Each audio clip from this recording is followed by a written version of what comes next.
जय उत्तराखंड भाई जी। जय उत्तराखंड मेरे भाई, कैसे जी, हो?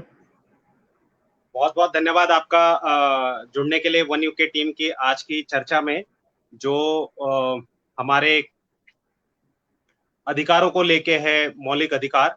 और मैं सबसे पहले अपने जितने भी साथी जुड़े हुए हैं उन सभी का धन्यवाद करना चाहूंगा। अ, अभी थोड़ा सा इंतजार करते हैं साथियों का जुड़ने का। जी, एक जरूर एक जरूर जरूर।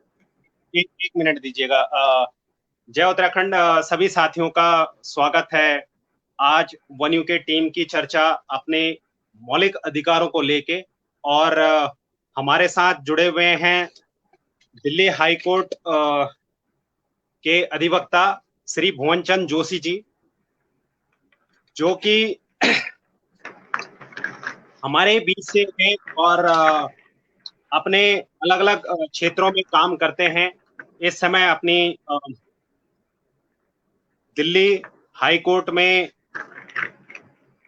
वकील के तौर पे अपना काम करते हैं और समाज सेवा में भी जुड़े रहते हैं और अपने उत्तराखंडियों के लिए हमेशा ही आगे रहते हैं। श्री भुवनचंद जोशी जी, मैं वेलकम करता हूं सर आपका हमारी आज की चर्चा में, वन यू के टीम की चर्चा। और सभी साथियों से मेरा अनुरोध होगा कि आप कृपया जो ये जानकारी है सभी साथियों को पहुंचाने का कष्ट करें, शेयर करें इसको, इस चर्चा को, ताकि हमारे जितने भी लोग हैं। मैं आपको ये बताना चाहूंगा कि ये केवल वन यू के टीम वैसे जो प्रयास करती है जोशी जी, हमारा ये है कि हमारा प्रत्येक व्यक्ति पत्र अपने राज्य उत्तराखंड का प्रत्येक व्यक्ति सशक्त बने, ताकि हम समाज में कहीं पे भी अगर खड़े होते हैं तो जानकारी के अभाव के कारण क्या होता है कि हम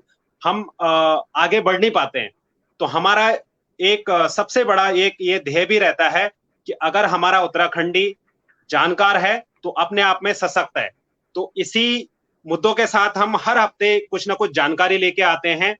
तो जैसा अगर आप देखेंगे कि पिछले हफ्ते की चर्चा हमारी जो थी श्री बिष्ट जी से थी हमारी चर्चा, जो हमारे स्वरोजगार के ऊपर हमने कुछ चर्चाएं की थी और काफी, मुझे पूरा विश्वास है कि काफी लोगों ने इसका फायदा भी उठाया होगा और जानकारी अवश्य ली होगी।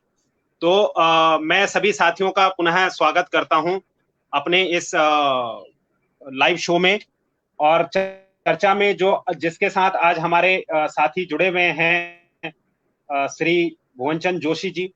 मैं चाहूंगा कि वो जोशी जी आप थोड़ा सा अपना ब्रीफ एक इंट्रोडक्शन, और कैसे आप इस प्रोफेशन में गए और किस किस जरूर स्तर पे आप जरूर जरूर। अपने उत्तराखंड का मदद करते हैं, आप एक जी प्लीज।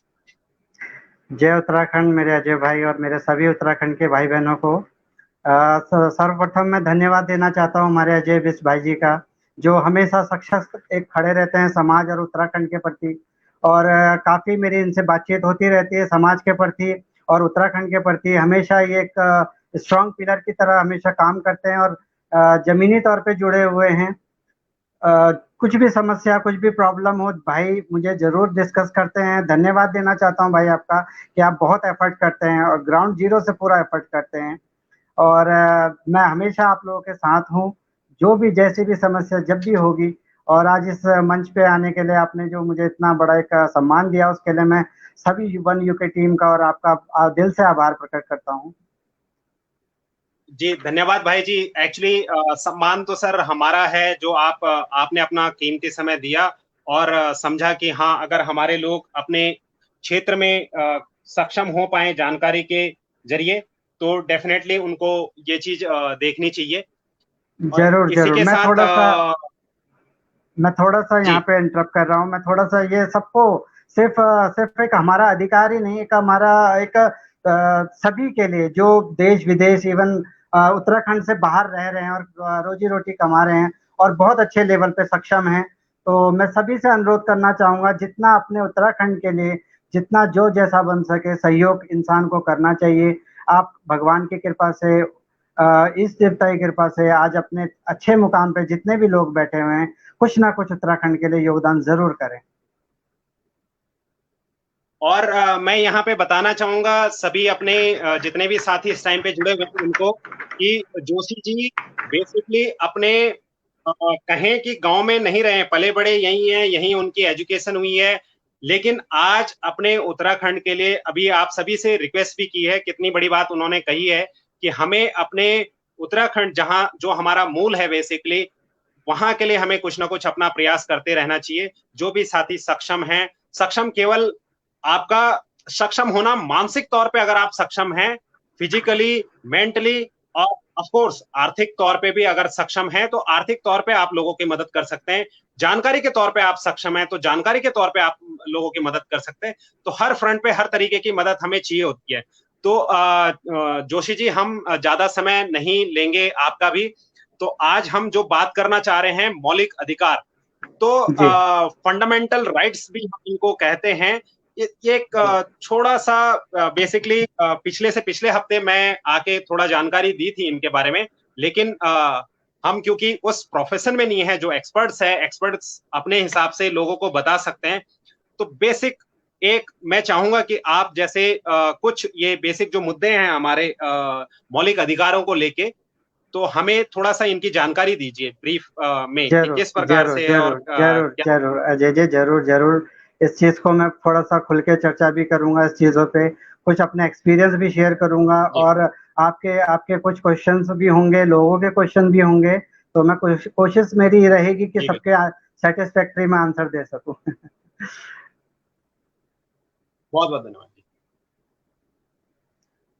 तो जोशी जी, जैसे बेसिक ब्रीफ आप इसमें बताइएगा कि मौलिक अधिकारों में हम जैसे कहते हैं कि क्या जो भारत के राष्ट्रपति हैं, मतलब हम उनको प्रथम नागरिक भी बोलते हैं, और एक जी आम आदमी जो कहीं पे भी गांव में दूरस्थ कहीं पे भी रह रहा है, क्या इन दोनों व्यक्तियों के कानूनी अधिकार में कोई डिफरेंसेस है? हेलो, जी आवाज आ रही है आपको? जी, जो जो हम आवाज आ रही है सर। जैसे हमारा समानता का अधिकार होता है मौलिक अधिकारों में, तो जी इसमें है कि कानून के समक्ष समता का अधिकार होना। तो जी क्या एक भारत के प्रथम व्यक्ति जो हमारे राष्ट्रपति होते हैं और जी एक आम आदमी, जी। उन दोनों के लिए क्या कानून अलग हैं? देखिए, सर्वप्रथम जो भी भारत का नागरिक होगा, उसके लिए कानून लगभग एक समान ही है। एक समान कानून होते हैं। समानता का अधिकार कानून में इसीलिए दिया गया है कि चाहे वो निम्न वर्ग जी का हो, चाहे उच्च वर्ग का हो, समाज भारतीय संविधान हमें समानता का अधिकार देता है। हमारा बेसिकली जो भारतीय संविधान, भारत भाग 3 अनुच्छेद 12 से 35, जिसमें हमारे अनुच्छेद हैं, उसमें हमें इसको डिवाइडेड जी किया गया है।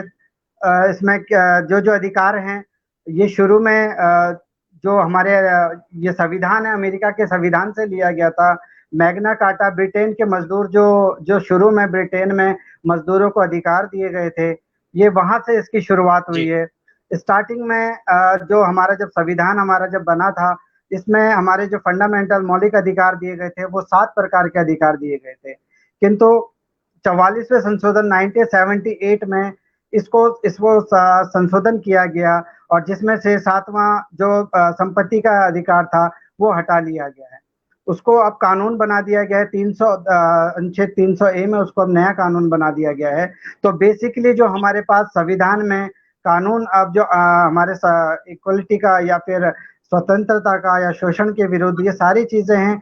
ये अब 6 अधिकार हमें बेसिकली मूल अधिकार दिए गए हैं। दिए गए हैं। तो जी 6 अधिकार हमारे मौलिक अधिकारों में आते हैं, जो कि हर व्यक्ति के लिए, जो भी भारत का नागरिक है, इंडियन सिटीजन जरूर जो है, जरूर। उसके लिए जी अधिकार के लिए ये कानून है। तो इसमें समानता का अधिकार, तो अगर मैं गलत नहीं हूं इसमें, तो जो मैंने आपके सामने बात रखी थी कि जी समानता का अधिकार में एक ये है कि भी कानून में प्रावधान एक राष्ट्रपति के लिए है। जी राष्ट्रपति मैं इसलिए कह रहा हूं कि भारत के प्रथम नागरिक वो होते हैं, और एक आम जी व्यक्ति कोई भी तो अब आप ये लगा लीजिए कि चाहे हो कितने बड़ा अधिकारी हैं, कितने भी बड़े मंत्री हैं, कितने भी चाहे प्रधानमंत्री हैं, कोई भी हैं, उनके लिए और एक आम व्यक्ति के लिए ये लगभग समान कानून होते हैं अधिकारों के लगभग समान, हिसाब से। जैसे कि जी, लगभग समान अधिकारों के हिसाब से, लगभग पोस्ट के लगभग हिसाब से उसमें लगभग समान है। बस थोड़ा सा इसमें राष्ट्रपति जी के लिए और प्रधानमंत्री जी के लिए थोड़ा सा इसमें ये दिया गया कि एक प्रथम जो नागरिक, जैसा कि अभी आपने कहा है, तो उसको कुछ विशेष ड्यूटी के लिए उसको कुछ विशेष उसको प्रावधान है उसमें, लेकिन क्या कहते हैं बाकी लगभग चीजें इक्वलिटी के लिए सबके लिए राइट, सबका जी इक्वल राइट है। जी जी जी जी।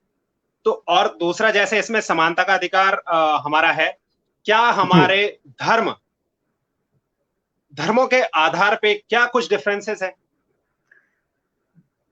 धर्मों के आधार पे हमारे कोई भी डिफरेंसेस नहीं है। हर किसी को, जैसा कि आप जानते हैं, हमारा संविधान हमारा एक भारतवर्ष धर्मनिरपेक्ष राज्य है ना?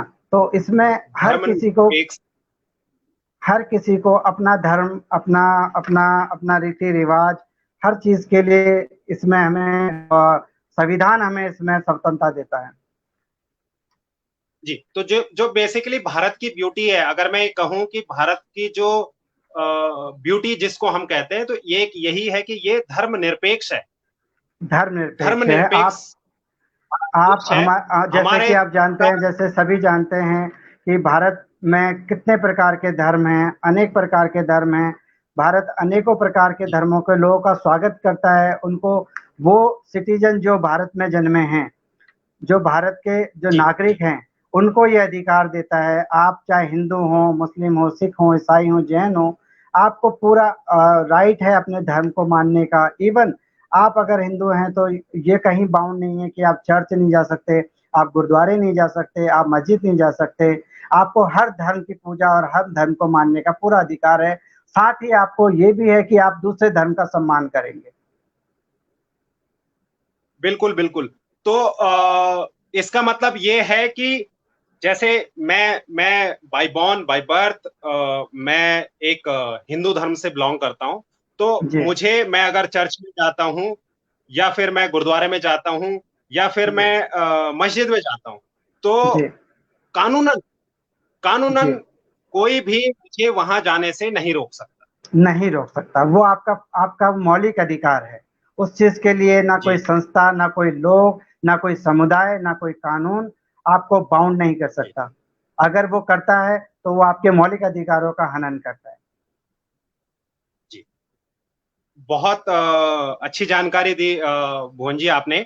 और समानता का अधिकार, जैसे कि मैंने पिछली बार भी काफी लोगों को बताया था इसके बारे में कि जी, कानून में हमारा समता का अधिकार होता है, धर्म के हिसाब से हमारे पास कोई बाउंडेशंस इस तरीके की नहीं होती है। जी, जी, अफसरों की जो लोक नियोजन है, बेसिकली अफसरों जी, को किस हिसाब से कहाँ पे पॉइंट करना है, तो ये भी ये समानता के अधिकार के हिसाब से दिया जाता है। जी, छुआछूत का अंत इसमें किया गया है।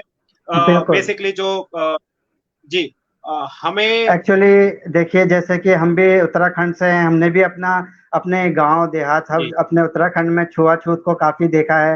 इवन कई जगह आज भी ये चीजें चल रही हैं, बट लेकिन भारतीय संविधान में हमें इसका बिल्कुल स्वतंत्रता है। कई जगह हमने ये चीजें भी देखी है कि मंदिरों में निचली जाति के लोगों को प्रवेश निषेध किया जाता है। जी गांव जी जी देहातों जी। में ये चीजें काफी देखने को मिलती है। लेकिन अगर हम मौलिक अधिकार या अपने अधिकारों की बात करें, तो उनका ये अधिकार है, वो जा सकते हैं, उनको किसी को भी। लेकिन शायद इसमें स्त्रियों या बच्चों के लिए अलग से प्रावधान आप कर सकते हो, कि जो लेडीज हैं या छोटे बच्चे हैं, उनको आप अलग से संरक्षण देने के लिए आप अलग प्रावधान रख सकते हैं। किस चीज के ये लिए, किस चीज की? अ, जो धर्म जाति के आधार पे जो भेदभाव वाला समानता के अधिकार में जो आता है, तो इसमें बच्चों के या लेडीजों के लिए हम अलग से, मतलब उनको सिक्योर करने के लिए एक तरीके से है कि भाई आप आपको ये चीजें करनी है, या यहाँ पे जेंट्स नहीं जा सकते, इस तरीके से देखिए, व्यवस्थाएं बनाई जा आजकल सकती आजकल चाहे उत्तराखंड हो, चाहे हमारा भारतवर्ष के कहीं भी कोई भी राज्य हो, आजकल लगभग लोगों के जो मानसिकता है, वो जो ये एक सिख मानसिकता जिसको बोलते हैं, वो लगभग लोगों की ब्रॉड हो चुकी है।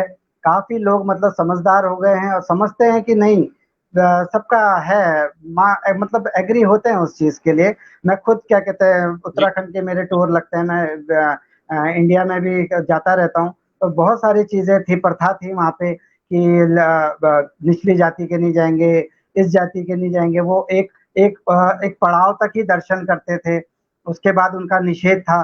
लेकिन अब सारी चीज़ें लगभग जैसे कि समाज और देश तरक्की कर रहा है, लोग पढ़े-लिखे दुनिया देख रहे हैं, चीज़ें देख रहे हैं, समझ रहे हैं, तो लोगों ने अब वो धारणा को अपना लिया है कि नहीं, नहीं यार ठीक है, वो भी इंसान है। तो ये चीज़ें मैंने खुद अपना जी एक्सपीरियंस करी है लाइफ में। बिल्कुल बिल्कुल बिल्कुल भाई जी।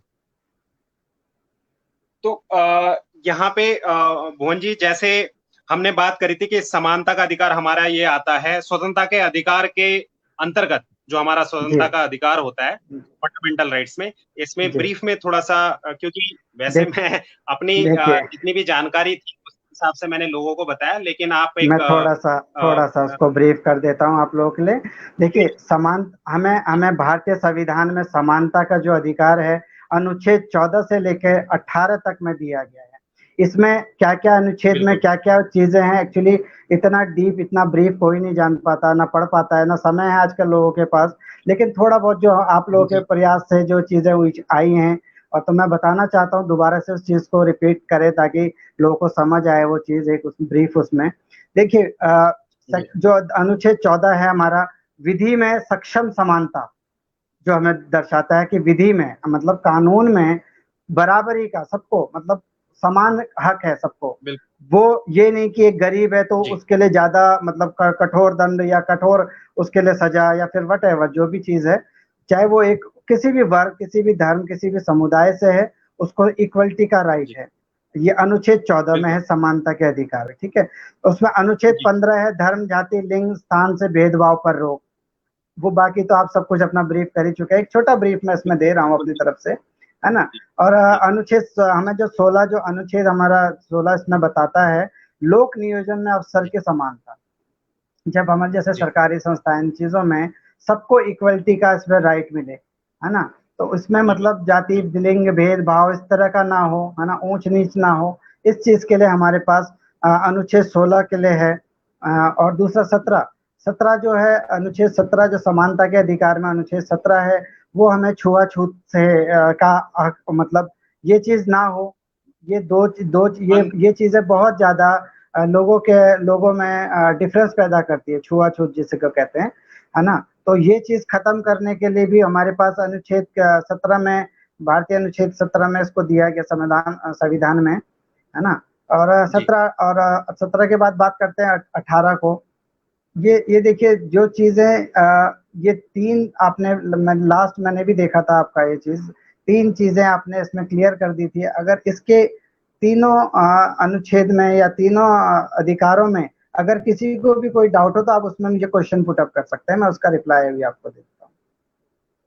ठीक ठीक ठीक ठीक। अ, जो स्वतंत्रता के अधिकार में है सर, इसमें जैसे क्या होता है कि अम, हम कहीं पे भी अपना कई बार क्या होता है कि हम अपना संगठन बना लेते हैं, जी, तो ये संगठन बनाना ये हमारा मौलिक अधिकारों में आता है। बिल्कुल, क्या कोई भी बिल्कुल, व्यक्ति बिल्कुल। फ्री है एक संगठन बनाने के लिए? बिल्कुल, बिल्कुल। देखिए, स्वतंत्रता का अधिकार जो हमें भारतीय संविधान देता है, 19 से लेके 22 तक के इसमें प्रोविज़न दिया गया है। अनुच्छेद 19 से लेके अनुच्छेद 22 तक में इसका प्रोविज़न दिया गया है ना? तो इसको मैं आपको छोटा-सा एक ब्रीफ दे देता हूँ। अभिव्यक्ति की जी स्वतंत्रता, अनुच्छेद हमें समानता स्वतंत्रता के अधिकार में अनुच्छेद 19 कहता है, अभिव्यक्ति की स्वतंत्रता। हम कोई भी व्यक्ति भारत का नागरिक, भारत का सिटीज़न, उसको हर तरह की जी अपने अपने बोलने की उसको पूरी फ्रीडम है, ठीक है? अनुच्छेद 19 बिल्कुल। इसमें क्या है, थोड़ा-सा इसमें सब क्लॉज़ डाल दिए गए हैं, है ना? तो वो भी मैं आपको थोड़ा-सा ब्रीफ कर देता हूँ उस तो चीज़ों को। इसमें इसमें इसमें 19 ए, बी, सी, डी, ई, एफ कर दिया गया है, ठीक है? इसमें 19 एक दिया गया है बोलने की स्वतंत्रता, आप किसी भी टॉपिक पे आप कहीं भी खड़े होके बस वो कानून के क्रॉस नहीं होना चाहिए, या किसी का पर्सनल इफेक्ट वो नहीं अटैक नहीं होना चाहिए, या फिर आपकी बोली ऐसा इफेक्टिव नहीं, इतना ज्यादा किसी के लिए नुकसानदेह नहीं होनी चाहिए। तो उसमें आपको बोलने का पूरा राइट है उस चीज के लिए, ठीक है। उसके बाद 19 भी है शांतिपूर्ण एकता। आप किसी भी चीज को आप एक समूह चला रहे हैं या आप बैठक कर रहे हैं, गोष्ठी कर रहे हैं, आप उसको शांतिपूर्ण ढंग से उस चीज को आप कर सकते हैं। ये भी आपको 19 बी के अनुच्छेद में स्वतंत्रता के अधिकार में आपको मिलता है, ठीक है। 19 सी समूह बनाने, संगठन बनाने की आपको स्वतंत्रता है, बट वो समूह और संगठन बिना किसी हथियार या बिना किसी ऐसी या फिर इस चीज के लिए नहीं कि देशद्रोह के लिए नहीं, किसी और जाति पे हमले के लिए नहीं, या फिर किसी के नुकसान के लिए नहीं, किसी के फायदे के लिए, या फिर आप जो भी कार्य कर रहे हैं उसके उठाने के लिए, इस चीज के लिए आपको समूह बनाने की भारतीय संविधान अनुमति देता है, ठीक है। और इसके अलावा कहीं भी भारत में किसी भी प्रांत में आने जाने के लिए, बेरोक टोक आने जाने के लिए आपको ये भी अधिकार दिए जाते हैं। स्वतंत्रता के अधिकार में ये एक अधिकार ये भी आता है, पूरे भारतवर्ष में बिना रोक टोक के आप जा सकते हैं, ठीक है। भारत में इसके अलावा भारत में आपको रोजगार के लिए, रोजगार आप किसी भी स्टेट में जाके आप रोजगार कर सकते हैं। कोई भी स्टेट या सेंटर या कोई भी कानून इस चीज के लिए आपको मना नहीं कर सकता। इस चीज के लिए आपको पूरी इसमें स्वतंत्रता है रोजगार के लिए। दूसरा, अगर आप रोजगार के लिए किसी स्टेट में जाते हैं, अदर स्टेट में जाते हैं, और उस स्टेट में आपका रोजगार है, तो उस स्टेट में आप रह भी सकते हैं। ये आपका फंडामेंटल राइट है कि आप वहां रह के भी अपना काम धंधा कर सकते हैं। बिल्कुल, जी जी। भुवन जी, बहुत बहुत धन्यवाद, आपने इसमें ब्रीफ किया। आज हम जो बेसिकली मुख्य टॉपिक है, इस पे मैं ब्रीफ एक बार और थोड़ा सा लोगों को बता देता हूं कि कल लास्ट में हमने समानता का अधिकार हमने डिस्कस कर लिया था, स्वतंत्रता का अधिकार हमने डिस्कस कर लिया था, और शिक्षा का अधिकार, शिक्षा के अधिकार में भी हमने अपनी बातें, शोषण के विरुद्ध अधिकार, जो ये तीन हमारे जो मौलिक अधिकार थे, इनके बारे में हमने मैं ब्रीफ बता चुका था। और इससे संबंधित अगर किसी को कभी भी कहीं पे भी किसी प्रकार का प्रश्न हो, कुछ हो, तो वो जरूर पूछ सकते हैं। और जोशी जी, जैसे आप जानते ही हैं कि आप एक तरीके से, मैं ये चीज बताना चाहूंगा कि उत्तराखंड के लोगों के लिए एक तरीके से कंसल्टेशन जोशी जी अपने स्तर पे कभी भी दे सकते हैं। और वो आगे कैसे करेंगे, किस तरीके से करेंगे, तो डेफिनेटली हमारे उत्तराखंड के जितने भी लोग हैं, जो भी कभी किसी प्रकार की समस्या में हैं, कानूनन कहीं पे आपको अगर कोई जानकारी चाहिए होगी किसी प्रकार की, तो मुझे पूरा उम्मीद है जोशी जी उसमें आपकी जरूर मदद करेंगे। जरूर जरूर तो जरूर आज का हमारा सबसे एक तरीके से जो आज हमारे देश में या हर व्यक्ति के दिमाग में जो चले जाता है कि क्या हम जिस पे बात करेंगे मौलिक अधिकारों में धार्मिक स्वतंत्रता का अधिकार, जो कि इसके ऊपर हमारे कुछ जोशी जी से क्वेश्चन होंगे। थोड़ा सा मैं चाहूंगा कि आप इसमें एक ब्रीफ दे दीजिए कि धार्मिक स्वतंत्रता का अधिकार, ये हमारे मौलिक अधिकारों में से, मतलब क्या इसके अंदर एक व्यक्ति को किस प्रकार के अधिकार दिए जाते हैं? जरूर जरूर। देखिए, भारतीय संविधान के अनुच्छेद 25 से लेकर 28 तक में धार्मिक स्वतंत्रता के लिए हर इंडियन नागरिक को पूरा अधिकार दिया गया है। जो ये 25 से लेकर 28 तक अनुच्छेद में जो भी अधिकार है, उसको मैं भी आपको ब्रीफ में समझाता हूँ। देखिए, अनुच्छेद 25 हमें जो धार्मिक स्वतंत्रता का अधिकार है, अनुच्छेद 25 हमें धर्म मानने व धर्म प्रचार की स्वतंत्रता देता है। इसका मतलब कि हम किसी भी धर्म को मान सकते हैं, उसका प्रचार कर सकते हैं, किसी भी जगह उसका हम प्रचार कर सकते हैं। उसके लिए हम कोई, मतलब उसके लिए हम बाध्य नहीं है, बाउंड नहीं है, किसी भी तरह के कानून या समुदाय समाज से हम बाउंड नहीं है कि अगर हम भगवान श्री राम का नाम जप रहे हैं और किसी का भी नाम हम जप रहे हैं, तो हमें उस चीज के लिए कोई हम बाउंड नहीं है कि वो हमारा अधिकार है, ठीक है। ये हमें अनुच्छेद 25 में अधिकार दिया गया है। अनुच्छेद 26 में धार्मिक प्रबंधकों को की स्वतंत्रता दी गई है। किसी भी तरह का धार्मिक आप प्रबंध जी करते हैं, जागरण करते हैं, चौकी लगाते हैं या भजन कीर्तन करते हैं, किसी भी तरह का आप प्रबंध करते हैं, तो इस चीज़ के लिए आपको धार्मिक स्वतंत्रता दी गई है। ये अनुच्छेद 26 में दिया गया है। अनुच्छेद 27 जो है जी धर्म के कार्य में पैसों के उसमें टैक्स की छूट दी गई है। पैसों के लिए कोई आपको बाउंड नहीं है कि आपको इतने रुपए की, जैसे देखा गया है कई जगह है, कुछ जगह करते हैं लेकिन वो चीज़ गलत है और कंप्लेंट होने पे उस चीज़ पे एक्शन भी लिया जाता है। आपको बाउंड नहीं है कि आपको इतने रुपए जी की टोकरी लेनी है, इतने रुपए का आपको ये चादर चढ़ानी है, इतने का आपको ये कंपल्सरी है, रूल है, ये ऐसा कुछ नहीं।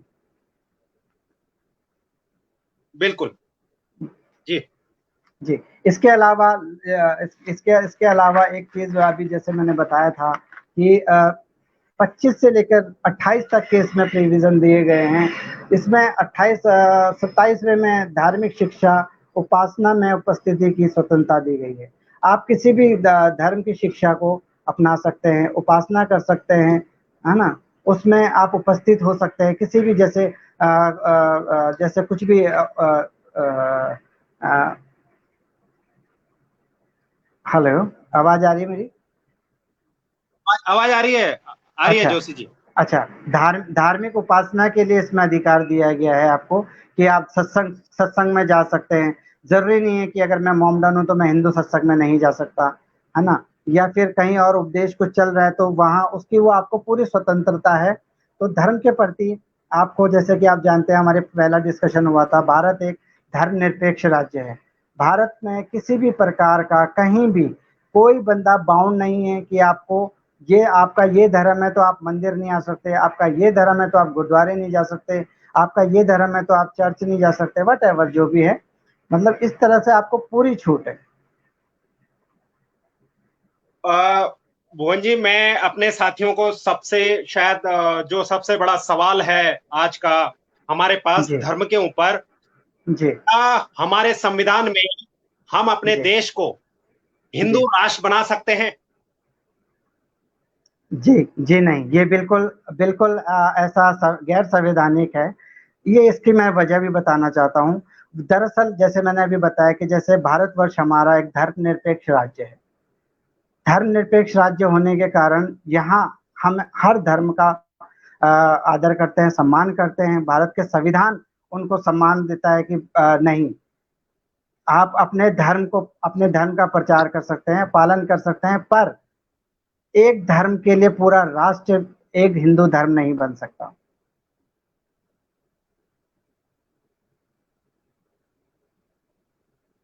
मतलब हमारा देश, अगर जैसे आप देखते हैं कि कई अलग अलग पार्टियां बनी होती हैं जी, और राजनीतिक दल इस तरीके से हैं जी, जिसमें कि हमेशा ये कहा जाता है कि अगर, जैसे मैं किसी भी पार्टी की बात करूं, मैं किसी भी पार्टी का, राजनीतिक पार्टी का नाम यहाँ पे नहीं लूंगा, जी, क्योंकि जी, हर पार्टी का एक अपना तरीका होता है लोगों को आकर्षित करने का। जी, मैं यहाँ पे ये बात कहना चाह रहा हूं अपने जितने भी साथी हैं उनको ये जानकारी देने के लिए, अगर आप संविधान को मानते हो, अगर कोई भी व्यक्ति संविधान को मानता है, संविधान हमारा सर्वोपरि है।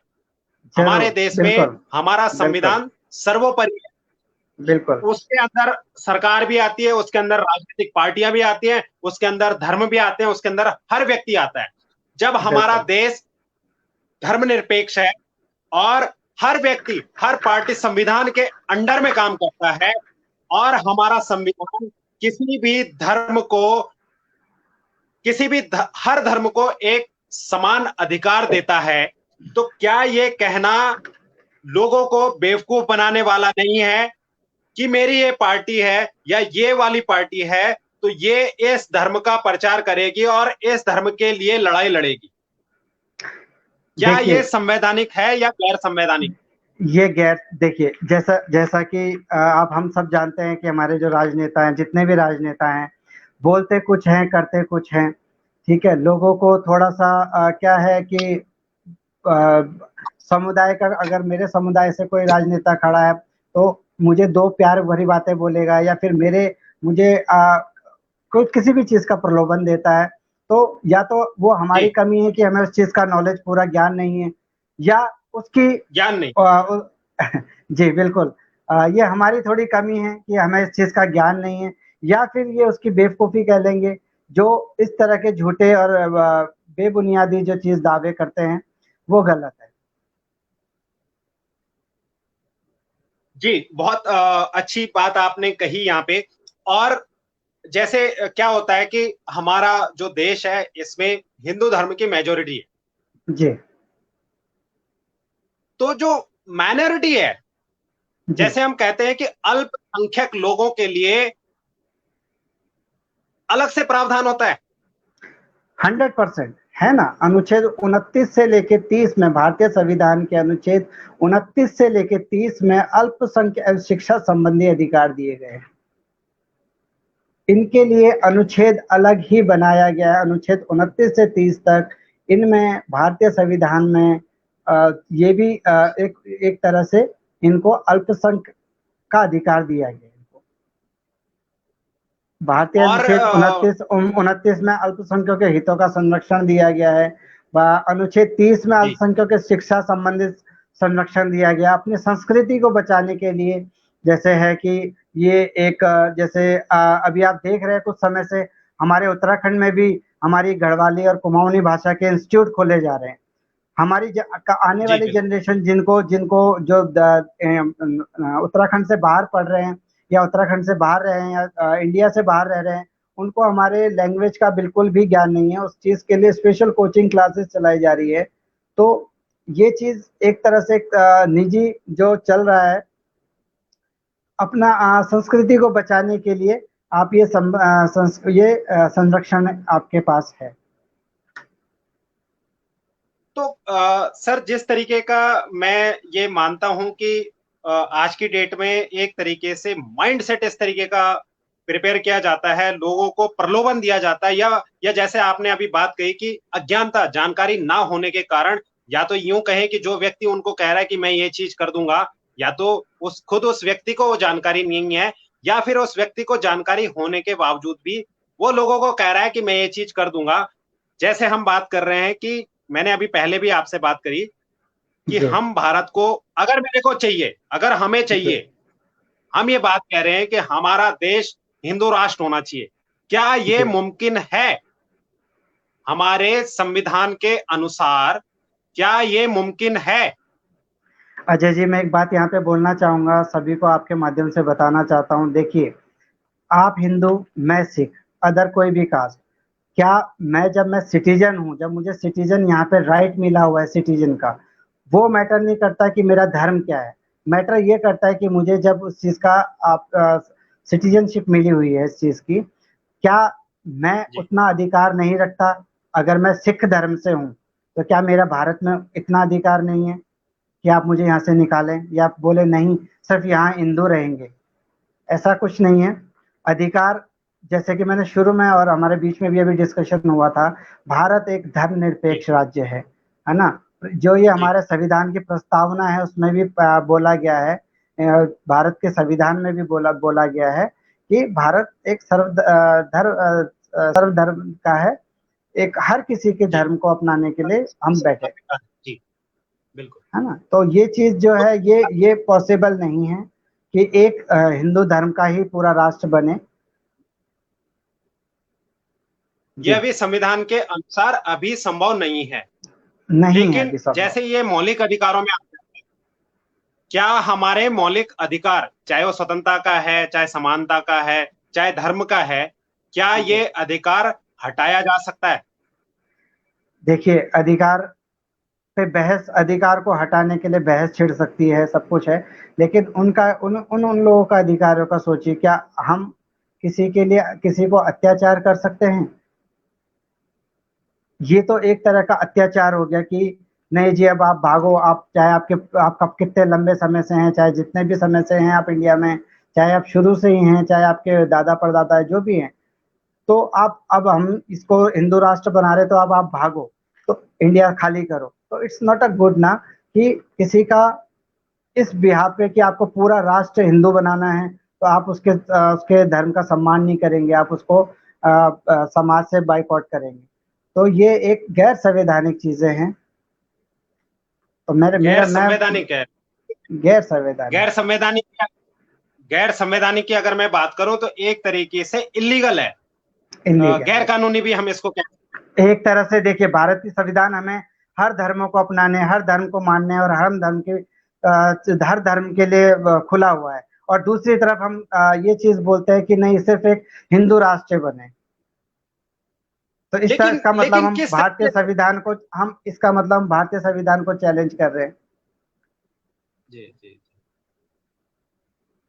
जी बिल्कुल। तो एक तरीके से अगर अगर मैं ये मानूं कि कोई भी व्यक्ति इस तरीके की बात कर रहा है तो वो हवा में बात कर रहा है, वो बिल्कुल धरातल पे बिल्कुल बात नहीं कर रहा है। वो बिल्कुल। जैसे अज्ञान, या तो वो खुद अज्ञान है, या फिर जिन लोगों को बताया जा रहा है वो तो उन लोगों को बेवकूफ बनाते हैं, अजय जी, जैसे चाहे वो आप कोई भी हो। जानते हैं कि अजय जी, जैसे आप जानते हैं कि हमारे देश में कितने नेता, जैसे कि नाम नहीं लेना चाहूंगा मैं भी इस मंच पे, जैसे कि आप जानते हैं जी कितने लोग, कितने नेता, राजनेता जितने भी हैं, लगभग आपने देखा है कि कितने लोग अंगूठा टेक नेता है। जी नेता जी बनने जी, के लिए कोई एक पर्टिकुलर क्वालिफिकेशन नहीं चाहिए, है ना। तो ऐसा नहीं है। अज्ञानता अज्ञानता भी एक इसका सबसे बड़ा कारण है।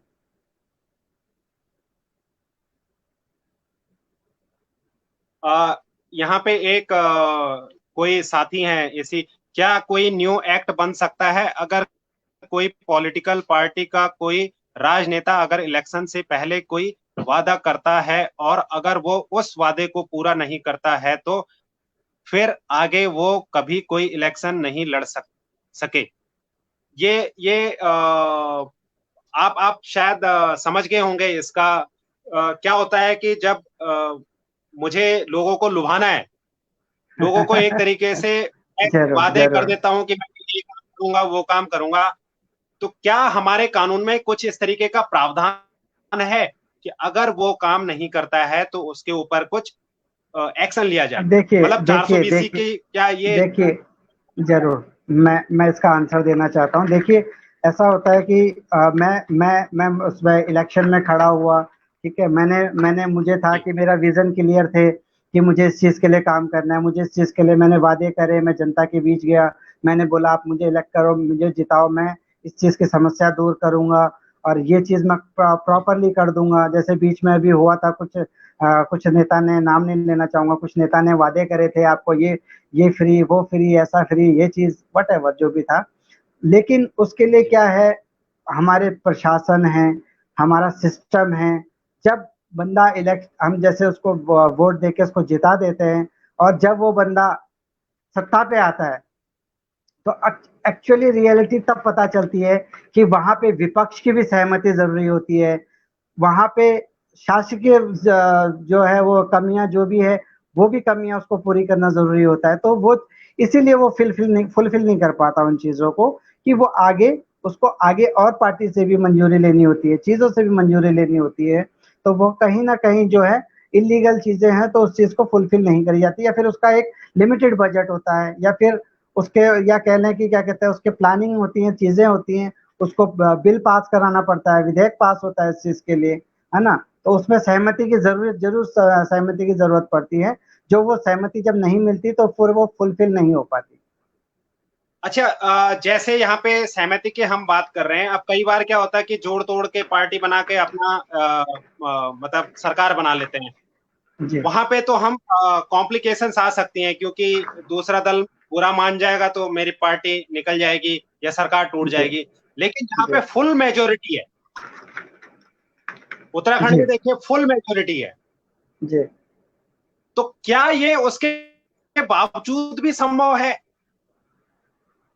देखिए, फुल मेजोरिटी होना ही एक अपने आप में बात नहीं है। फुल मेजोरिटी होना के अलावा आपका उस कार्य के लिए एक बजट दिया जाता है, सेंटर से एक बजट दिया जाता है, एक हर चीज का बजट बनना जाता है। उस चीज के लिए, उस कार्य के जी लिए एक बजट होना, एक योजना होना, एक अच्छी योजना होना, और उस योजना को उस बजट के दायरे में होना। बहुत सारी ऐसी चीजें हैं जो छोटी छोटी चीजें हैं, हर किसी को जो इतना नॉलेज नहीं होता, नहीं पता चलती उस चीज की। लेकिन जब बंदा सत्ता में जी आता है तो उसको चीजों को फेस करना पड़ता है, और कई बार देखा होगा कि वो बोलते हैं इस प्रोजेक्ट के लिए हम पे बजट नहीं रहा, या पहला वाला बजट जो प्रोजेक्ट था वो उसका बजट ज्यादा खिंच गया, इस चक्कर में प्रॉब्लम हुई है, तो वो चीजें भी है। जी, बहुत बहुत बहुत धन्यवाद।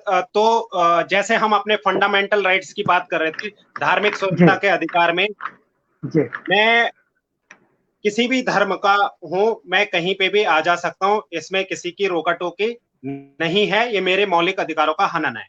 मैं एग्जैक्टली। जिस भी धर्म का हूं, मैं अपने धर्म के प्रचार के लिए कोई भी कार्य कर सकता हूं जो लीगल हो। बेसिकली कोई भी बिल्कुल मारपीट नहीं बिल्कुल कर सकता, बिल्कुल लीगल अपने बिल्कुल धर्म के बिल्कुल प्रचार का मैं स्वतंत्र हूं उसके लिए। और बिल्कुल। जो ये है कि मेरा जैसे अभी अभी हमारा सबसे बड़ी बात यह है कि अयोध्या में राम मंदिर का निर्माण कार्य शुरू होने लग गया है। तो उसकी जी जो एक कमेटी बनेगी, जो कमेटी बनेगी, जी बेसिकली वो जो एक मंदिर की कमेटी, मैनेजमेंट कमेटी है, उस मंदिर को या उस धर्म को चलाने के लिए जी उसमें कोई भी सरकार अपनी हस्तक्षेप नहीं कर सकती। जी, जरूर जरूर। उस चीज में कोई भी सरकार या फिर पार्टी, कोई भी पार्टी उस चीज में हस्तक, एक्चुअली क्या होता है, ये संगठन बनाया गया है, जैसे मैंने अभी आपको बताया था कि धार्मिक स्वतंत्रता में ये चीज है कि संगठन आप बना सकते हैं, है ना। तो ये संगठन एक जी बनता है, संगठन के द्वारा फिर एक ट्रस्ट बनता है, ट्रस्ट के द्वारा चीजें, ट्रस्ट इसलिए बनाया जाता है कि पारदर्शिता हो चीजों में। ट्रस्ट इसलिए ही जी बनाया जाता है, हर एक चीज का ट्रस्ट में हर एक पद निर्धारित किया जाता है। उसके बावजूद वो सिस्टमेटिक ढंग से काम किया जाता है उस ट्रस्ट के माध्यम से। तो उसमें किसी सरकार या किसी पार्टी का कोई हस्तक्षेप हस्तक्षेप नहीं। नहीं हो सकता। जी उसमें जो जी भी जी नियम जी कानून चीजें जो भी होती है, जब हम ट्रस्ट बनाते हैं तो हम उसके लिए कॉन्स्टिट्यूशन, एक उसका एक अपना ही कॉन्स्टिट्यूशन होता है, उसको हम रजिस्ट्रेशन से के समय हम फाइल करते हैं। तो उसमें किसका क्या पद है, क्या राइट है, उसके क्या अधिकार हैं, तो ये सारा निर्धारित किया गया होता है। उसके बाद वो ट्रस्ट रजिस्टर्ड होता है, तो फिर वो अपनी रणनीति पे चलता है। जोशी जी, एक मेरा अपना व्यक्तिगत मान लीजिए, या हमारे व्यूअर्स का भी मेरे हिसाब से क्वेश्चंस होना चाहिए ये। जी जैसे अभी हमने बात करी थी कि हम सबके समान अधिकार होते हैं, जी लेकिन लेकिन जैसे पहले, अब तो वो कानून हटा दिया गया है, या वो कानून लेके आ गए। ये ऐसा कैसे था कि हिंदू हिंदू मैरिज में आप अगर दूसरी शादी करते हैं, दूसरी शादी अलाउड नहीं है, लेकिन जी मुस्लिम धर्म में दूसरी शादी अलाउड है। तो क्या जी। यहाँ पे ये नहीं हो गया कि धर्म के हिसाब से कानून है? एक्चुअली देखिए, ये तो जिसकी अभी हम बात कर रहे थे, ये हमारे फंडामेंटल मौलिक अधिकार थे। अब जहां बात मैरिज की आई है, तो भारत में दो हिंदू लॉ अलग चलता है और मुस्लिम लॉ जो है वो अलग चलता है। हिंदू मैरिज एक्ट में तो हिंदू हिंदू का जो विवाह होता है वो भारतीय अधिनियम 1955 के तहत होता है। और मुस्लिम लॉ जो है, वो जो मुस्लिम विवाह होता है तो वो मुस्लिम, एज पर मुस्लिम लॉ होता है। तो मतलब मैं अगर ये कहूं कि धर्म के हिसाब से भी हमारे कानून है। धर्म के हिसाब से हमारे कानून नहीं है, बट ये मैरिज विवाह अधिनियम जो है, ये अधिनियम जो शादी के लिए है, ये फंडामेंटल राइट से अलग है, तो इसको अलग श्रेणी में रखा गया है। विवाह अलग अधिनियम अलग श्रेणी में श्रेणी रख। में, अलग श्रेणी में रखा तो बेसिकली मतलब जो फंडामेंटल राइट्स हैं ये हर धर्म के लिए है, लेकिन जो जी मैरिज से संबंधित, ये मुस्लिम लॉ अलग हो गया, वो धर्म के हिसाब से हो गया, और एक बिल्कुल हिंदू लॉ बिल्कुल अलग है। तो इस बिल्कुल। जैसे बाकी है, क्रिश्चियन है, तो क्रिश्चियन लॉ अलग है मैरिज का। क्रिश्चियन लॉ अलग नहीं है, क्रिश्चियन भी हिंदू लॉ में ही चलता है, बट अच्छा थोड़ा अच्छा। सा। तो जी इसमें बेसिकली मतलब मुस्लिम जो है उनके लिए एक हमारे ही संविधान में कानून दिया गया है इसका, या मतलब लॉ अधिनियम एक अलग से, ये मैरिज एक्ट ये अलग बनाया। लॉ, मैरिज एक्ट जो लॉ एक्ट है वो अलग ही बनाया गया है। वो हिंदू धर्म का अलग है और मुस्लिम लॉ जो है वो अलग बनाया गया है। बहुत बहुत धन्यवाद जोशी जी। ये मतलब जैसे अभी हमारा फंडामेंटल राइट्स हर सिटीजन का अधिकार है, और जी यहाँ पे अभी मैंने अभी बात करी कि यहाँ पे कानून अलग कैसे हो गया, क्योंकि कई बार ये पॉइंट भी उठ के आया है कि हमारे देश में एक सिविल लॉ होना चाहिए। सिविल लॉ मतलब कॉमन कानून होना चाहिए। हर व्यक्ति हर धर्म के हिसाब से अलग अलग कानून नहीं होना चाहिए। ये बातें भी बहुत उठ के आई हैं, और जी कहाँ तक सही है कहाँ तक गलत है, ये जो लोग बेसिकली हम जिनको नेतृत्व करने के लिए अपने एक जन का, एक लोगों का, एक क्षेत्र का नेतृत्व करने के लिए हम देते हैं, तो उनके डेफिनेटली उनको इन चीजों के बारे में सोचना चाहिए, डिस्कशन करना चाहिए, और कौन सी अच्छी चीजें बिल्कुल आती हैं वो निकल के केवल एक ये नहीं है कि हम क्या होता है कि मैं तो केवल अपने हिसाब से, मुझे जो सामने समझ आया मैंने उसके हिसाब से अपनी बात रख दी कि भैया ये होना चाहिए, लेकिन मैंने कभी भी दूसरा फैक्टर शायद मैं चेक नहीं बिल्कुल करता। बिल्कुल, लेकिन सिक्के मैं के हमेशा अपने दो पहलू होते हैं। साथियों, जी दोनों पहलू, और मैं हर बार ये कहता हूं कि ईश्वर ने हमें दो आंखें दो कान दे रखे हैं, एक ही आंख से नहीं देखना है, दूसरा पक्ष भी देखे, एक ही कान से नहीं सुनना है, दूसरे पक्ष की भी सुने। हो सकता है कि कुछ चीजें हम मिस कर गए हैं, कुछ चीजें हमें नहीं समझ आई है, जब हम बात करते हैं तो तब चीजें निकल के आती है। जी दिनेश बिश जी का एक सवाल है। बिश जी आप प्लीज बताएं आपका जो भी सवाल है, हम कोशिश करेंगे उसको लेने की। इसके बाद सर हमारा जो मौलिक अधिकारों में जैसे हमने बात कर ली धार्मिक स्वतंत्रता का अधिकार, तो इसके अंडर में आपने बताया कि मैं प्रचार अपना कर सकता हूँ, धार्मिक जरूर, मैनेजमेंट जो होगा हमारा, उसमें किसी भी सरकार का कोई हस्तक्षेप हस्तक्षेप नहीं होगा बेसिकली। और बिल्कुल बिल्कुल इसमें आप कहीं पे भी किसी प्रकार का टैक्स नहीं लगा सकते। टैक्स बाय फोर्स होता है, जो हम समझते हैं जो टैक्स होता है बाय फोर्स है, और जो जी शुल्क है ये चॉइस जी है, बाय चॉइस। जी शुल्क जी मेरी इच्छा है मैं दूं ना दूं, लेकिन टैक्स आपको किसी भी हालत में देना पड़ेगा। तो धार्मिक स्थलों पे, धार्मिक जगहों पे, संगठन में जो टैक्स है, टैक्स कहीं भी अलाउड नहीं है। टैक्स कहीं जरूर भी अलाउड नहीं है। यह इच्छुक है, शुल्क जरूर है जो कि इच्छा अनुसार है, तो आपकी इच्छा जी है तो आप कीजिए, नहीं है तो आप आदमी को पुलिस से। हाँ, दिनेश भाई जी ने यहाँ पे एक सवाल पूछा है, क्या जी आम आदमी को पुलिस से डरना चाहिए? ये भी हमारे नहीं अधिकारों के अंडर में आता है, और डेफिनेटली मैं समझ रहा हूँ कि देखिए आप क्यों इस पे मुस्कुरा रहे हैं, क्योंकि आज का जो अ, माहौल है, जिस तरीके की चीजें होती हैं, तो हर व्यक्ति जबकि पुलिस जो है कानून के संरक्षण के लिए है, लोगों के संरक्षण के लिए होती है। बिल्कुल, और देखिए एक प्रशासन प्रशासन में जो हमारे कानून हैं, जो हमारे नियम हैं, उनको फ़ॉलो कराने के लिए ही पुलिस का गठन किया गया है। पुलिस हमें डराने, धमकाने, मारने, पीटने के लिए नहीं है, हमारे अधिकारों, हमारे कानूनी सुरक्षा को जो है, हमें देने के लिए और हमारे साथ खड़े होने के लिए है। लेकिन कई चीज़ों में देखा गया है कि पुलिस परेशान करती है, वो परेशान इसलिए करती है कि हमें उस चीज़ का नॉलेज नहीं होता। ज्ञान नहीं होता। जी, हमें अज्ञान। हम जैसे कि बेसिकली उत्तराखंड से हैं, तो हम लोग बहुत जैसे देखा है, मैं तो उत्तराखंड के लोग काफ़ी, पहाड़ के लोग काफ़ी सीधे-साधे होते हैं। वो उसमें पुलिस घर में आना एक बहुत बड़ा एक माना जाता था कि पुलिस घर में आई है, बहुत बड़ा एक मतलब अभिशाप था कि पुलिस घर में आ गई, बहुत बड़ा एक कलंक होता था कि पुलिस घर पे नहीं आनी चाहिए। तो जबकि ऐसा नहीं है, आजकल तो पासपोर्ट के लिए वेरिफ़िकेशन के लिए पुलिस आती है, काफ़ी वेरिफ़िकेशन के लिए पुलिस आती है। गवर्नमेंट जॉब जब आपकी लगती है, पुलिस वेरिफिकेशन कराई जाती है। तो ऐसा नहीं है कि पुलिस आपके हितों के लिए नहीं है, तो पुलिस से इसलिए एक, डरना नहीं चाहिए। जी जी जी जी, इसी पे उन्होंने आगे पूछा हुआ है, क्या आम आदमी या गरीब आदमी को पुलिस या प्रशासन दबा सकता है? यदि पुलिस साथ नहीं देती तो क्या करना पड़ेगा? जब आपका पुलिस कभी भी अगर ऐसा कुछ इश्यू हो, पुलिस आपका साथ ना दे, आपके लिए कोर्ट पड़ा हुआ है, जैसे कई बार इश्यूज होते हैं, कंप्लेंट होती है, कंप्लेंट पुलिस वाले नहीं लेते। कई बारी कंप्लेंट जो है जो बनाई जाती है, इंसान जो भी है जिसको नॉलेज नहीं है, वो सिंपल लैंग्वेज में कंप्लेंट बना के दे देता है ना? तो उस पे पुलिस संज्ञान नहीं लेती। उसके लिए कई सिविल मैटर में पुलिस संज्ञान नहीं लेती कंप्लेंट पे। पुलिस तो उसका भी एक दायरा है पुलिस का भी। तो पुलिस जो क्रिमिनल एक्टिविटीज़ पे तुरंत संज्ञान लेती है, एफआईआर करती है, एक्शन लेती है, लेकिन उसका जो कॉन्सेप्ट है, वो लॉ से रिलेटेड होना चाहिए। कुछ मामले हैं सिविल मैटर है, उनके लिए सीधा न्यायालय बना है, आप सीधा न्यायालय में अपील करें। प्रॉपर्टी से रिलेटेड है, मैरिज से जी रिलेटेड है, हाँ, मैरिज में भी कुछ चीज़ें हैं, कंप्लेंट हैं, वो कंप्लेंट कंपलसरी है, वो पुलिस उस पर संज्ञान जरूर लेती है। संज्ञान जरूर लेती है। एक और इसमें जैसे अगर मैं एक गरीब आदमी हूं, जैसे यहाँ पे दिनेश भाई ने भी पूछा हुआ है, क्या गरीब आदमी को वकील मिल सकता है? हाँ बिल्कुल, बहुत अच्छा क्वेश्चन पूछा गया है।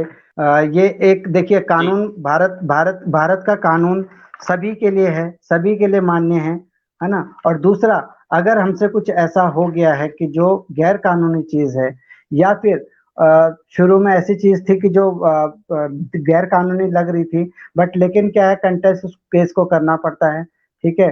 तो जब आपको पुलिस अरेस्ट करती है, किसी भी सेक्शन में आपको पुलिस अरेस्ट करती है और आपको मजिस्ट्रेट के समक्ष ले जाती है ना, तो उस कंडीशन में मजिस्ट्रेट आपसे कहता है कि आपके वकील साहब कहाँ हैं या फिर आपके लॉयर कौन है। तो यहाँ पे हमें क्या है, अपना वकील हमें चुनने का अधिकार है। ये भी एक हमारा जो है राइट है कि हम अपना अधिकार, भारतीय संविधान के अनुच्छेद 32 में हमें मौलिक अधिकारों के संरक्षण के लिए जो है दिया गया है, अधिकार दिए गए हैं, चीजें दी गई हैं। तो उसमें क्या है, हम अपना अपनी मर्जी से, या अगर हम सक्षम नहीं है एडवोकेट करने के लिए, तो जज साहब को बोल सकते हैं, जज साहब मैं सक्षम नहीं हूँ अपना लॉयर करने के लिए, कृपया मुझे न्यायालय के द्वारा वकील दिलाया जाए। तो वहां पे जज उसको जी यहाँ पे अब दिनेश भाई जी का एक और क्वेश्चन है कि सरकारी वकील अगर हमें मिला हुआ है, अब वो दूसरी पार्टी से मिल जाता है, तो फिर उस केस में हम क्या करें? जैसे मेरे को एक वकील प्रोवाइड हुआ, तो मैंने देख लिया कि ये जो जिनके ऊपर जिनसे मतलब मेरे को कानूनन लड़ाई लड़नी थी, उनके साथ मिल चुके हैं, तो उस केस में मैं क्या करूं?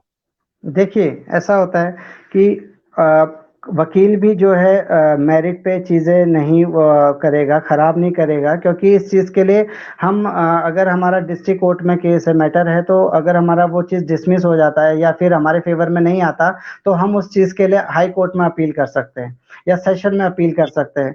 तो उस चीज पे फिर जी चाहे यहीं पे मेरा माफी चाहता हूं आपको बीच में रोका। जी कोई नहीं, बताएं। डिस्ट्रिक्ट कोर्ट से मेरे को रिजल्ट मिल गया, मैं गरीब आदमी था, मेरे को वकील भी वहीं से दिया गया, तो चाहे मैं केस हार गया। अब इसके बाद हाई कोर्ट में मैं जाता हूँ, हाई कोर्ट में बात करता हूँ, तो वहां से भी मुझे वकील मिल जाएगा, यहाँ तक कि सुप्रीम कोर्ट तक? जरूर जरूर जरूर जरूर।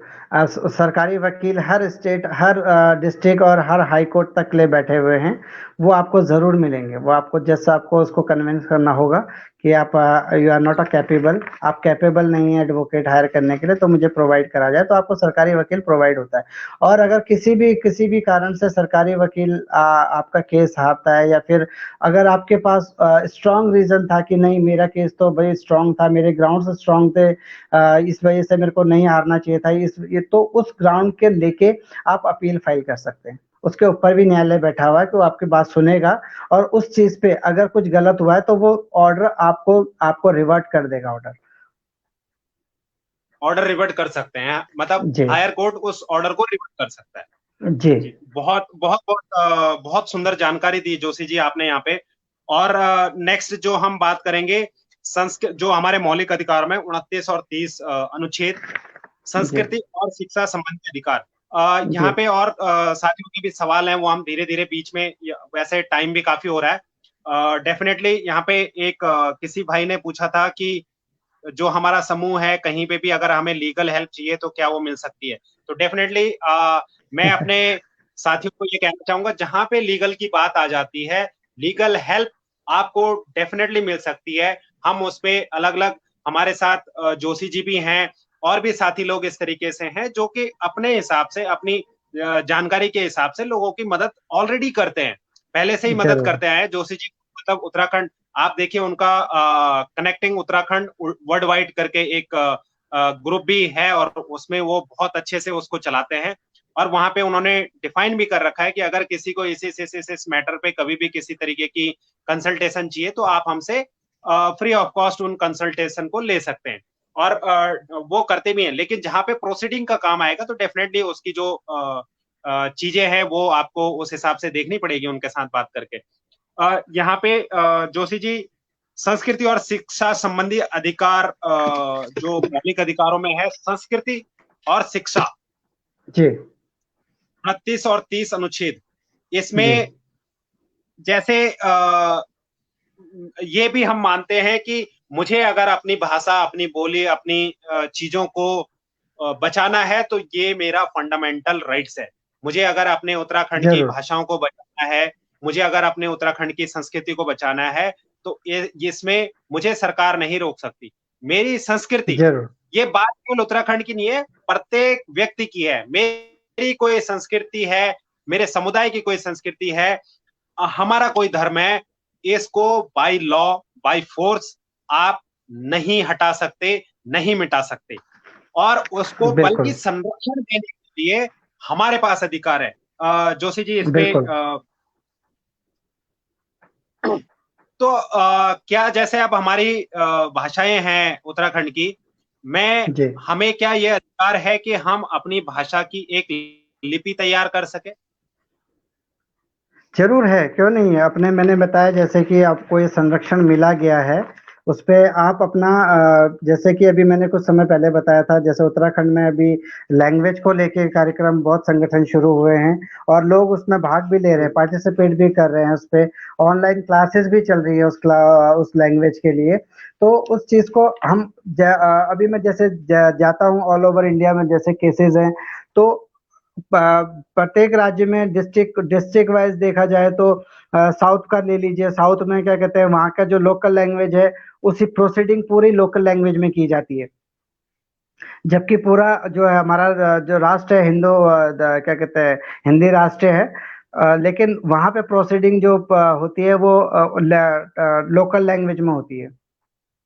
अच्छा, तो मतलब जैसे कुछ समय पहले हम भी अपनी एक रिट फाइल की थी हमने हाई कोर्ट में, नैनीताल हाई कोर्ट में।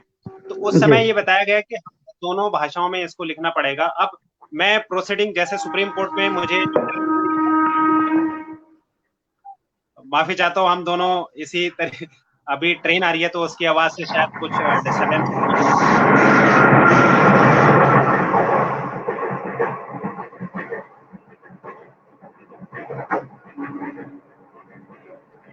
तो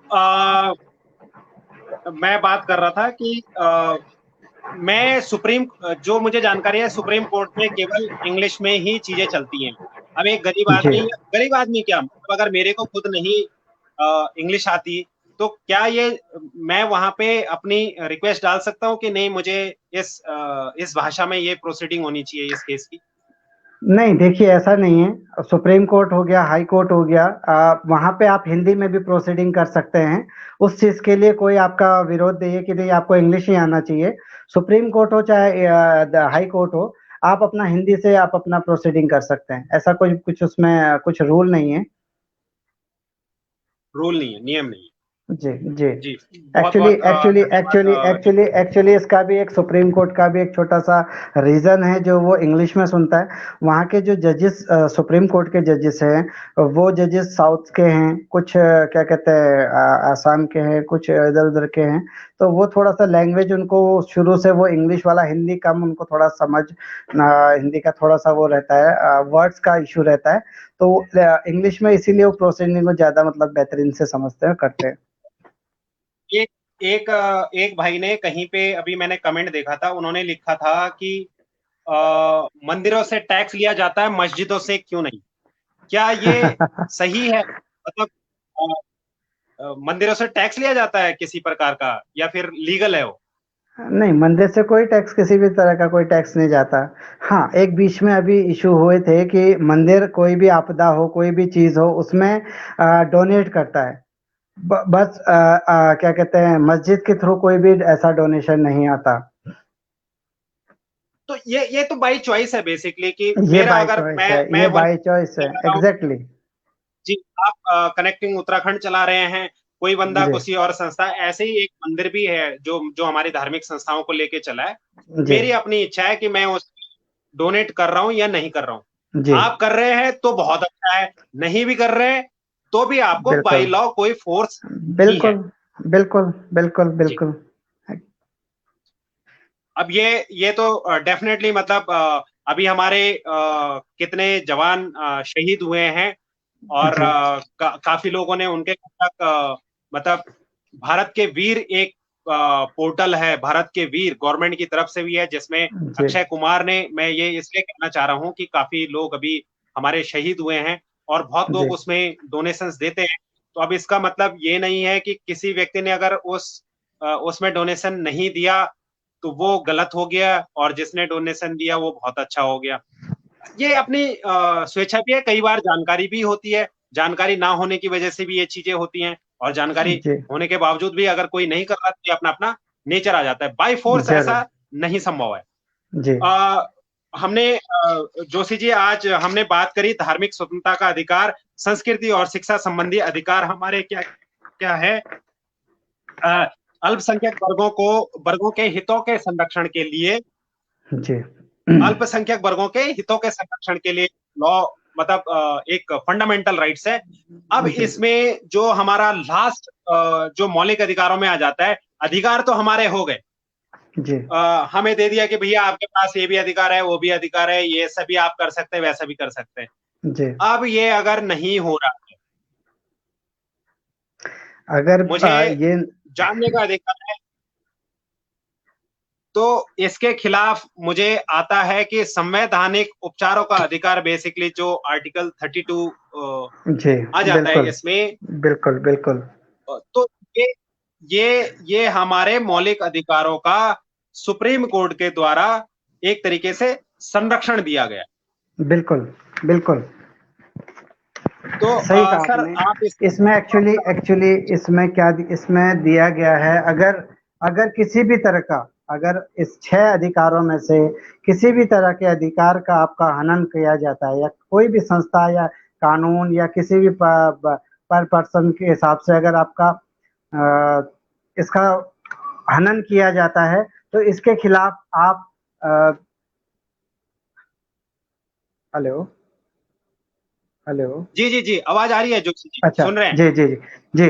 अनुच्छेद 32 में इसका जो है इसका उपचार दिया गया है, संविधानिक उपचारों का अधिकार जो है इसमें दिया गया। अगर इसमें से किसी भी प्रकार का फंडामेंटल राइट या मौलिक अधिकार का आपका हनन होता है, तो आप इसमें डायरेक्ट सुप्रीम कोर्ट और हाई कोर्ट और सुप्रीम कोर्ट में डायरेक्ट एप्लीकेशन फाइल कर सकते हैं।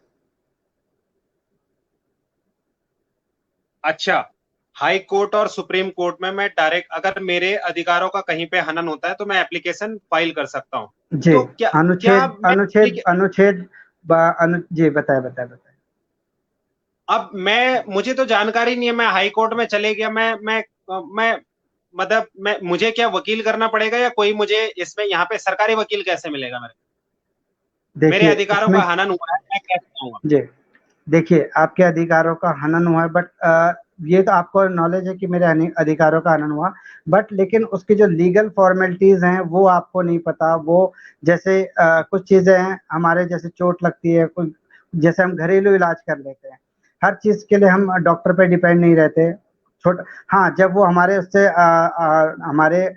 उससे अलग निकल जाता है तो फिर हमें डॉक्टर की जरूरत पड़ती है कि नहीं उस चीज को। तो वैसे ही है, जब हमारे अधिकार हम जब तक चल रहे हैं हमें मिल रहे हैं तो ठीक, अदरवाइज कुछ इश्यू बना या हमें लगा कि नहीं ये तो हमारा राइट था और हमें नहीं मिल रहा और ये हमारे साथ गलत हो रहा है, तो उसके लिए वो लीगल प्रोसीडिंग जो है वो एक्सपर्ट ही आपको उस चीज के लिए बेटर एडवाइस करेगा, बेटर चीज वो एक्सपर्ट के थ्रू ही चलेगा। और एडवोकेट के, इसीलिए एडवोकेट के थ्रू ये सारी चीजें चली चलती।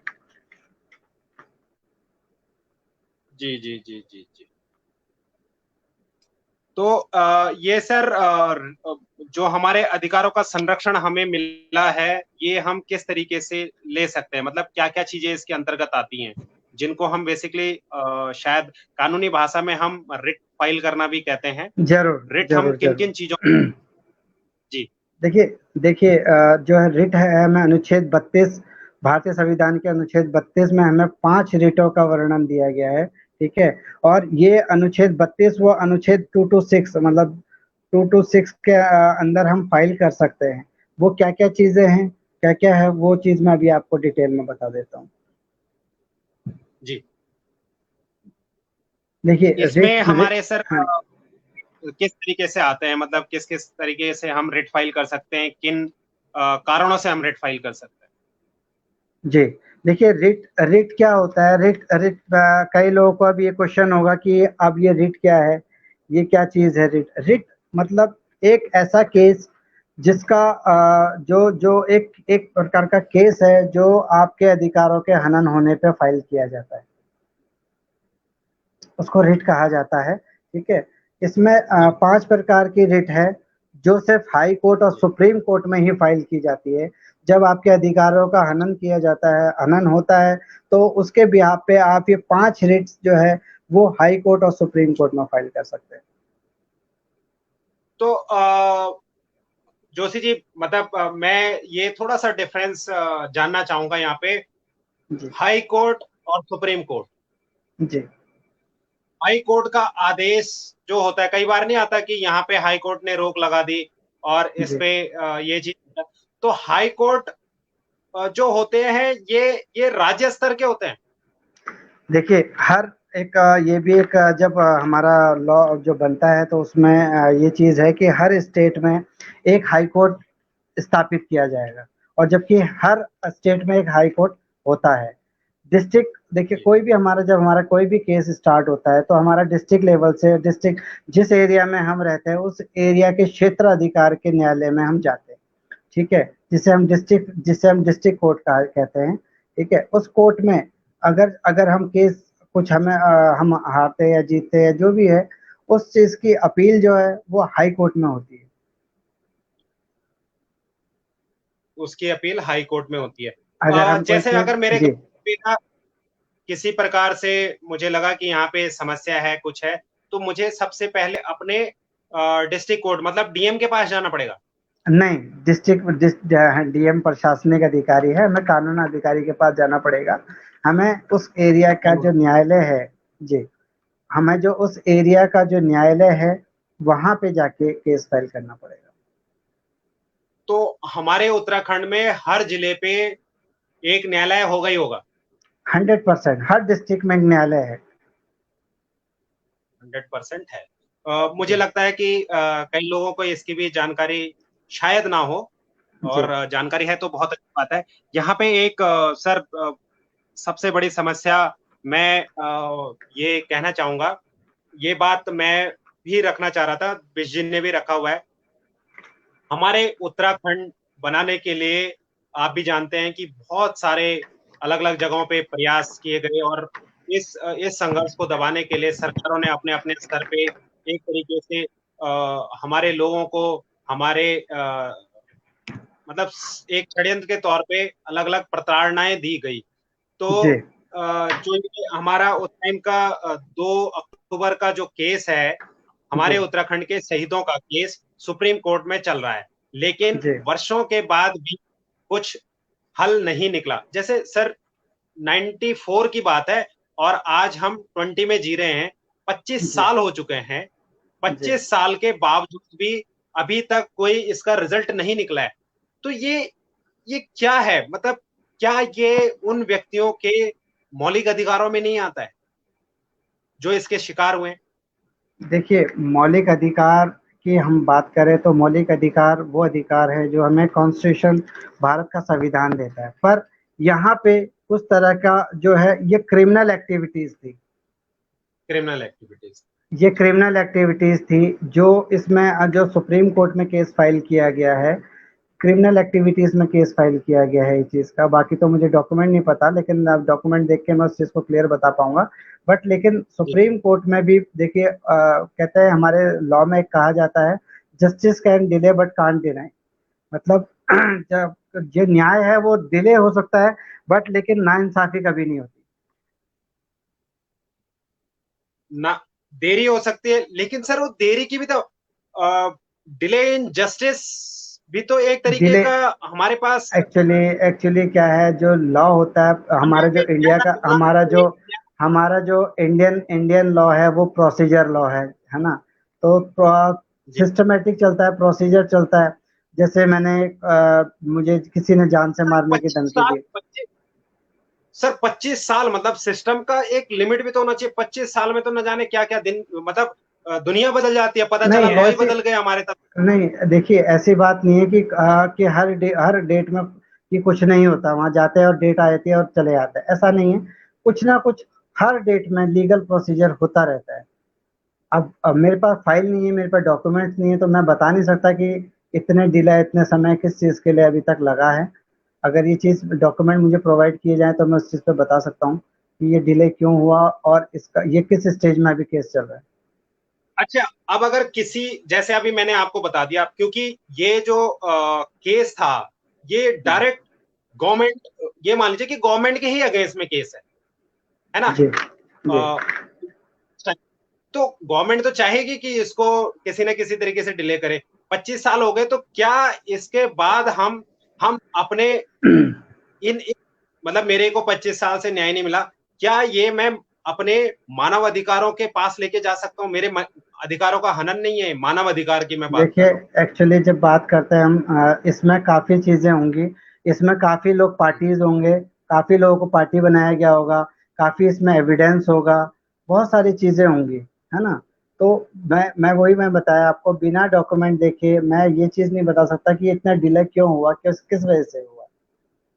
जी। अब जैसे सर, एक मैं गांव के हिसाब से, या अपने गांव का, या अपनी समस्याएं, ये हमारे साथी हैं, क्या सड़क भी जी। मौलिक अधिकारों में आती है? मेरे गांव में सड़क नहीं है, मुझे सड़क मिलना, क्या ये मेरे मौलिक अधिकार में है? ये मौलिक अधिकार नहीं है। मौलिक अधिकार जैसे मैंने बताया गया है कि आपको भारत के संविधान में 6 मौलिक अधिकार दिए गए हैं। ये जी जी समस्या में आती है, ये मौलिक अधिकारों में नहीं आती, ये समस्या में आती जी जी। और जैसे मेरा शिक्षा का अधिकार है, है।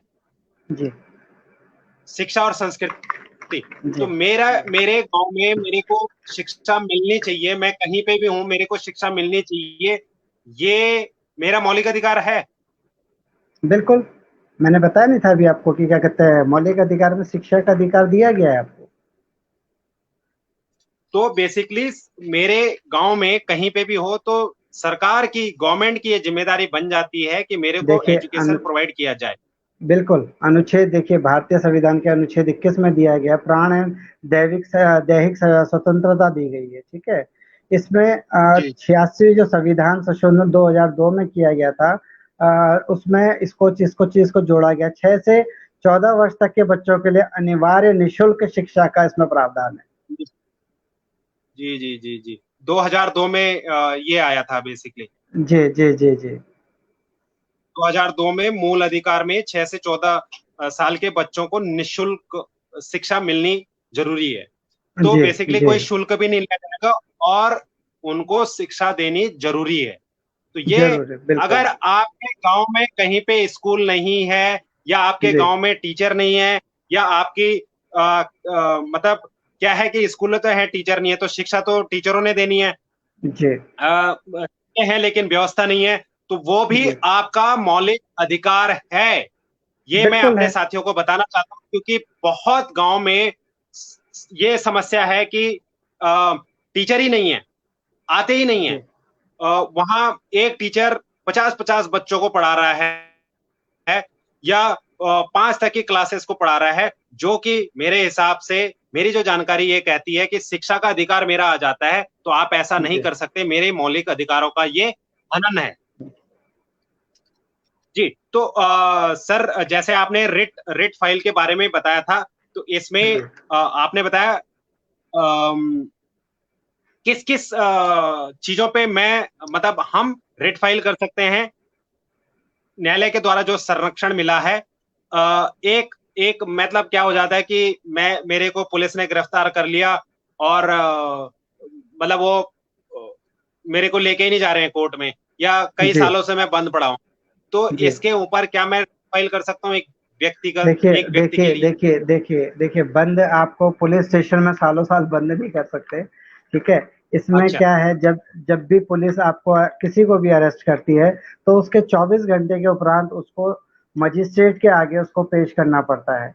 मजिस्ट्रेट उसके बाद या तो उसको न्यायिक हिरासत में भेजता है, या फिर उसको पुलिस कस्टडी के लिए डालता है, रिमांड के लिए डालता है। लेकिन जब भी बंदा अरेस्ट होता है, कोई भी अब पर्सन अरेस्ट उन्होंने होता है, नहीं तो किया है, उन्होंने 24, जी, उन्होंने मेरे को मतलब मेरे को पकड़ के ले गए, और मजिस्ट्रेट के लेके ही नहीं गई, बस थाने में कहीं पे अलग बंद कर दिया। जी। घर तो वालों को पता आपके नहीं है, घर आपके वालों को तो ये जानकारी नहीं है। करना। आपके आपके आपके घर वाले, रिलेटिव, फ्रेंड या कोई भी इनमें से जो है वो आपका एक रिट फाइल कर सकता है, बंदी प्रतीक्षण जिसको कहते हैं। एक रिट फाइल कर जी सकता है हाई कोर्ट या सुप्रीम कोर्ट में कि मेरे भाई, कज़न जो भी है व्हाटएवर, उसको पुलिस उठा के ले गई है, लेकिन अब वो न्यायालय के समक्ष पेश नहीं कर रही। तो न्यायालय उस एरिया के पुलिस को क्या कहते हैं, एक आदेश पास करेगा कि भई आप इसको 24 घंटे के अंदर न्यायालय में पेश करो। तो वहाँ पे जो जहाँ पे भी उसको रखा हो, जिस उससे रखा हो, पुलिस को वहाँ पे उसको अरेस्ट दिखा के उसको न्यायालय के सामने पेश करना पड़ता है। जी, ये आपने बताया। अब एक इसमें आ जाता है, जैसे इसी के अंदर हमारे मौलिक अधिकारों का जो ये छठवां हम बता रहे हैं, उपचारों का जी, अधिकार जो है, इसके अंदर जी। एक प्रमादेश आता है, जिसमें कि जी। बात, अगर मतलब कोई एक सार्वजनिक अधिकारी है, मैं अगर जी, अधिकारी की बात करूं कि हमारे क्या होते हैं कि ब्लॉक स्तर पे वीडियो वगैरह होते हैं, अब वो जी, मेरा काम मतलब वहां पे कुछ काम है मेरे गांव में, वो काम कर ही नहीं रहा है, आगे काम नहीं कर रहा है, तो क्या जी। इसके अगेंस्ट में मैं जाके रिट दायर कर सकता हूँ?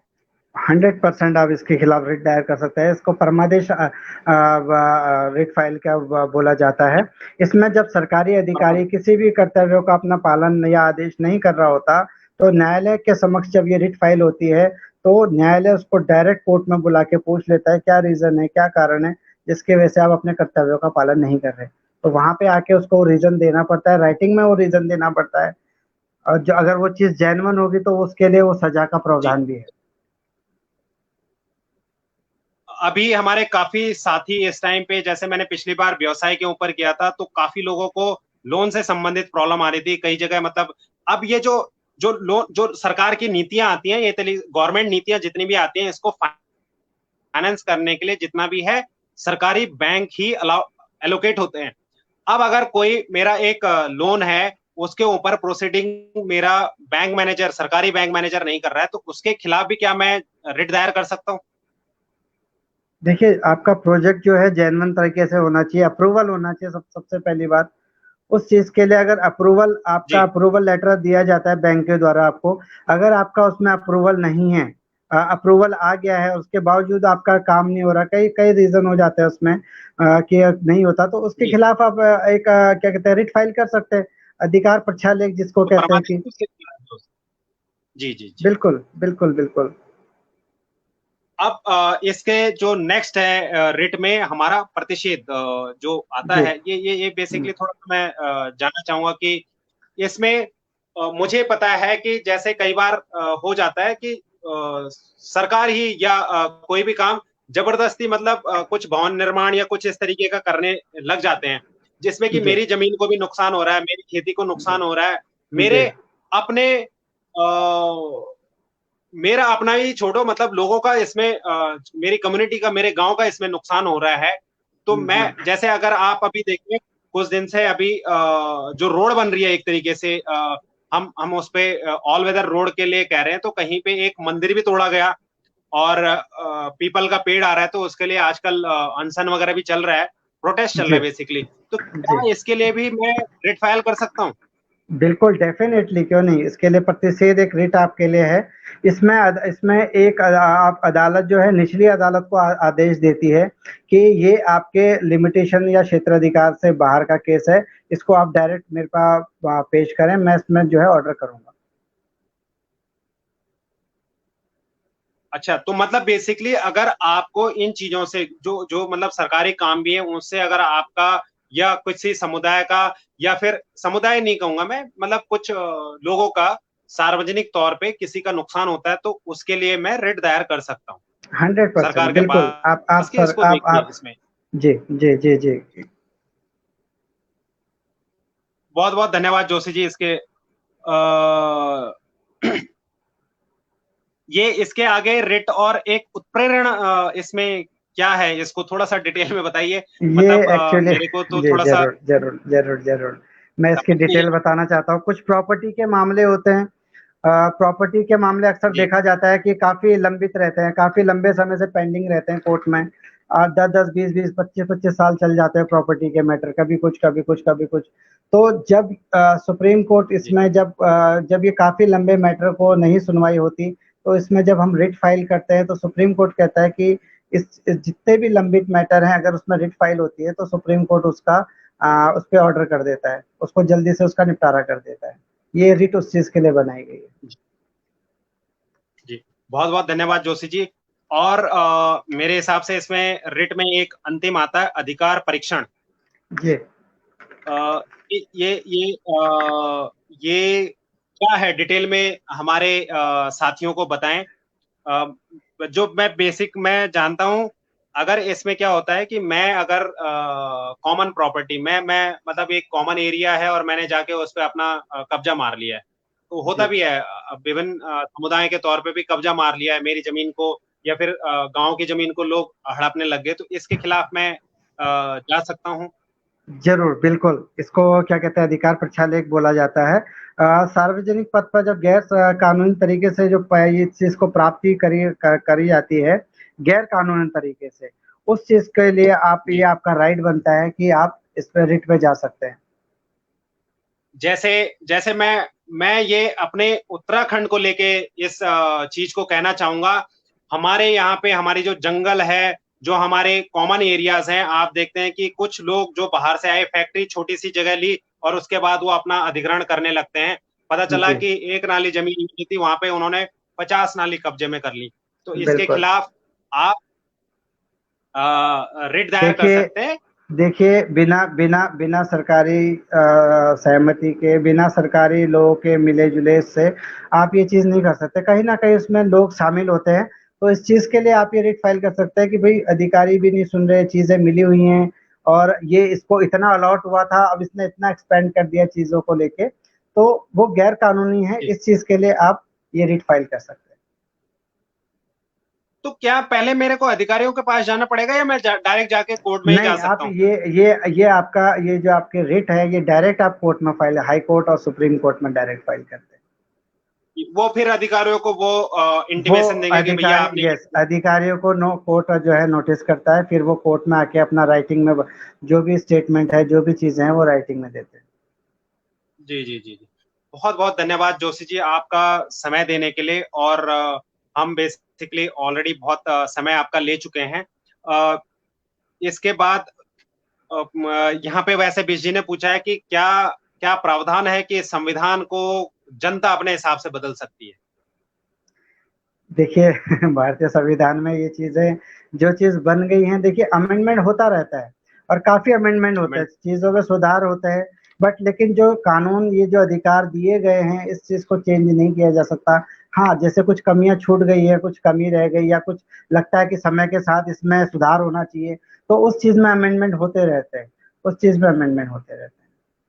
जी, बहुत बहुत धन्यवाद जोशी जी आपका। और हमारे जितने भी साथी जुड़े, जिनके भी कोई प्रश्न है, उम्मीद करते हैं हमने अपने हिसाब से अपने आपके प्रश्नों का उत्तर दिया होगा। और मैं डेफिनेटली कमेंट्स देखूंगा, और जिसमें लीगल एडवाइस की जरूरत होगी तो जोशी जी यहाँ पे देंगे।